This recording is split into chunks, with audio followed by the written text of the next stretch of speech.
राम राम जी। सुबह उठ के सबसे पहले पी हमने ब्लैक कॉफ़ी पीने के बाद आ गया मैं डेयरी पर आकर भी थोड़ी साफ़ सफाई की। फिर पहुंचा मैं घर पहुंच कर अपनी बहन को लेकर आया डॉक्टर के यहाँ।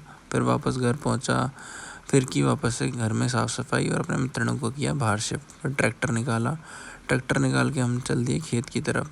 खेत पहुँचने से पहले हमें डलाना था उसमें डीज़ल डलाने के बाद हम पहुंच गए खेत पर जाकर हमने चारा काटने के बाद किया हमने चारा लोड करने के बाद हम वापस निकल लिए घर की तरफ, जिसमें कि घर आते वक्त ट्रैक्टर चलाया था हमारे पिताश्री ने। घर पहुंचकर हमारे पिताश्री ने ट्रैक्टर अंदर लगाने के बाद किया हमने नहाना और फिर खाया हमने खाना खाने के बाद किया था 1 से 1.5 घंटे आराम। और दोपहर में लगभग 3 बजे काटा हमने शाम के लिए चारा काटा और साथ ही साथ मैंने डाल भी दिया और अपने मित्रों को अंदर शिफ्ट किया। फिर बाइक लेकर आ गया मैं रनिंग के लिए, जहाँ पर हमने 4 किलोमीटर रनिंग की। फिर उसके बाद किए स्क्वाट्स के बाद किए हमने लंजेस के बाद किए हमने जंपिंग जैक्स के बाद किए हमने सपाटे के बाद किए हमने हाई नीज के बाद किए हमने प्लैंक लेग रेस।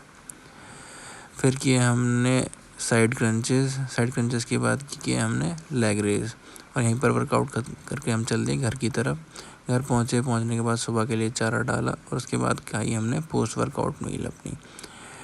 और उसके बाद की थी हमने पढ़ाई करने के साथ ही हमें बाहर से शोर सुनाई दिया कि चोर आ गए। फिर हम निकल गए बाहर की तरफ, चारों तरफ देखा और देखने के बाद वापस घर आए और